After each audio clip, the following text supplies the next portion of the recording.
Imaginez un monde où la nature a créé les merveilles d'adaptation, des créatures uniques façonnées par des millénaires d'isolement. Parmi elles, une espèce se distingue par sa singularité, et malheureusement, par sa tragique disparition, le dodo. Nous sommes au XVIe siècle, et l'île Maurice, joyau de l'océan Indien, est un véritable paradis terrestre. Au cœur de cette biodiversité foisonnante, vit Raffus cuculatus, plus connu sous le nom de dodo. Un oiseau étrange, souvent caricaturé, mais dont l'existence fut un fascinant exemple d'évolution insulaire. Pesant environ 20 kg, le dodo était un pigeon géant, descendant d'ancêtres volants arrivés sur l'île. Au fil des millions d'années, l'absence de prédateurs a rendu le vol inutile. Ses ailes, autrefois puissantes, se sont atrophiées pour devenir de simples moignons. Son corps s'est adapté à la vie terrestre, développant une corpulence massive et des pattes robustes, parfaites pour se déplacer dans la forêt dense. Son régime alimentaire était varié, composé principalement de fruits tombés des arbres, de graines et peut-être même de petits invertébrés. Son bec puissant, souvent décrit comme massif et crochu, était un outil efficace pour briser les noyaux les plus durs et accéder à la nourriture. La vie du dodo était empreinte de quiétude. Ces oiseaux, vraisemblablement solitaires ou vivant en petits groupes, passaient leur journée à se nourrir et à se reposer. Leur reproduction était lente. On estime que la femelle pondait un seul œuf par an, dans un isomère fait d'herbes et de feuilles au sol. Dans cet écosystème isolé, le dodo n'avait aucun ennemi naturel. Il n'avait pas développé les mécanismes de défense que l'on trouve chez les oiseaux des continents. Sa curiosité naturelle, son absence de peur face aux nouveautés, et sa démarche lente étaient le reflet d'une existence sans menace. Mais cette tranquillité allait être brutalement interrompue.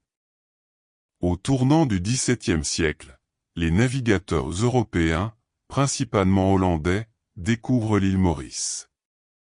Pour ces marins épuisés par de longs voyages, le dodo représentait une source de nourriture facile à attraper. Rapidement, la chasse au dodo s'intensifie. Mais ce n'est pas seulement la chasse qui décima cette population. Les navires apportaient avec eux des passagers clandestins, de redoutables envahisseurs, rats, cochons, chiens et singes. Ces animaux, habitués à se nourrir d'œufs et de poussins, trouvèrent dans les nids au sol du dodo une proie facile. Parallèlement, la déforestation massive pour l'agriculture et l'établissement de colonies détruisaient l'habitat naturel du dodo, le privant de ses sources de nourriture et de ses lieux de nidification. L'équilibre fragile de l'écosystème mauricien était rompu. En moins d'un siècle, le sort du dodo fut scellé. La combinaison de la chasse, de l'introduction de prédateurs non indigènes et de la destruction de son habitat eut raison de cette espèce unique. La dernière observation avérée du dodo remonte à 1662. En 1681, il était officiellement considéré comme éteint. Le dodo est devenu le symbole même de l'extinction causée par l'activité humaine. Sa disparition, si rapide et si totale, fut un choc pour la conscience collective. Il nous a légué une leçon amère, celle de la fragilité de la biodiversité et de la responsabilité de l'homme. Aujourd'hui, le dodo n'est plus qu'un souvenir, un fossile, une histoire. Mais son héritage est immense.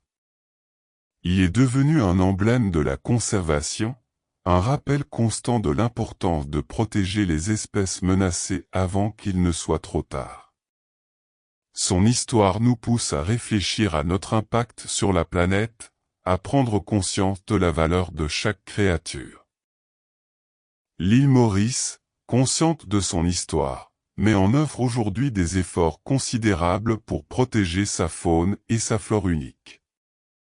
Le dodo, bien que disparu, continue de vivre à travers les contes, les légendes, et surtout, comme un puissant avertissement. La vie du dodo fut éphémère, mais son message est intemporel. Il nous rappelle que chaque espèce a sa place dans le grand tableau de la vie, et que la disparition de l'une d'elles appauvrit l'humanité tout entière. Puissions-nous apprendre de son destin, pour que jamais plus une telle tragédie ne se répète. Abonne-toi pour voir d'autres vidéos.